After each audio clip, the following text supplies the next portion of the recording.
Bonjour. Comme tout plein de gens, très bien, vous aimeriez bien empocher cette mirifique cagnotte de plein de thunes. Mon pauvre ami.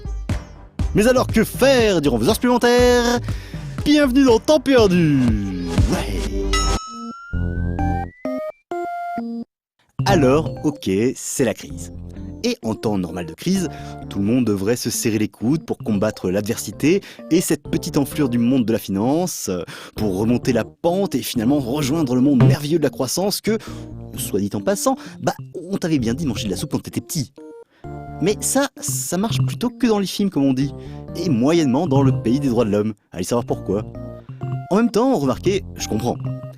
Faut bien avouer que les bons sentiments, les trucs du genre « Allez, tous ensemble, on peut y arriver !» ou bien « Prenons-nous tous la main et on va leur niquer la tronche à ces aliens !» c'est fatigant. La preuve d'ailleurs avec Everyone Together de Dan Lin.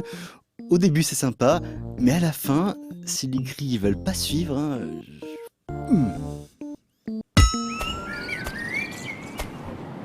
Non, aujourd'hui le mieux, c'est de faire comme le héros de Leave Me Alone. Rester chez soi, loin des autres, pépère, et ne plus bouger. Bon, en même temps, vous n'êtes pas obligé de faire tout comme lui parce que, et d'une, copier c'est pas bien, et de deux, dans la vraie vie du monde réel, vous n'arriverez pas à flotter dans les airs avec une feuille d'arbre façon Zelda. Et il n'empêche que oui, il a raison, autant se la couler douce tranquille à la maison parce que dehors, il y a des gens, et les gens, c'est fatigant. Et puis, il y a votre copine aussi. Ou votre copain. Et ça aussi, on préférerait s'en passer. Non seulement ça coûte des sous qu'on n'a plus, mais en plus, faut être sociable. Et moi, la sociabilité, je dis... prout. Voilà, prout. Et que comment ça se fait qu'on va jamais au restaurant? Et que t'aurais pu m'acheter des fleurs? Et que moi, je mangerais bien une petite sucrerie? Et que pourquoi tu ne renverses jamais le décor pour moi?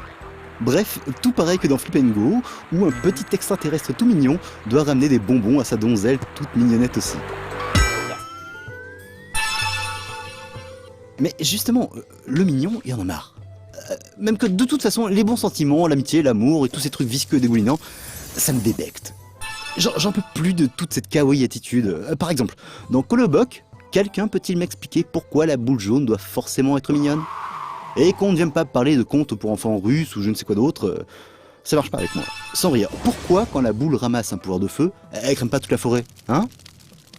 Et puis, de toute façon, une boule ronde comme un ballon et jaune comme un citron, il y en avait déjà une avant, hein. Et toc. Find a way to bring him down. Non, comme disent ceux qui ont la chance de ne plus en avoir pour très longtemps, ce qu'il nous faudrait aujourd'hui, c'est une bonne guerre. Et ça tombe bien parce que finalement, ça ne devrait plus tarder. Alors on peut se consoler en regardant la télé ou en se faisant des jeux vidéo, ou plus simplement en s'essayant à l'hilarant Infiltrating the Airplane. Ici, point de bons sentiments, de sourires navrants, de bonbons roses écœurants, mais juste de l'animation simpliste et rigolote, où vous devrez vous infiltrer dans un avion plein de méchants pour voler un gros diamant. Et comme toujours dans la série, c'est plein de fins alternatives et d'éclats de rire plus ou moins grinçants. Et plein de fins, ça veut dire plein de temps, ce qui, comme vous le savez tous, tombe plutôt bien vu qu'il faudrait voir ne pas oublier que... Pour gagner plus, jouer plus.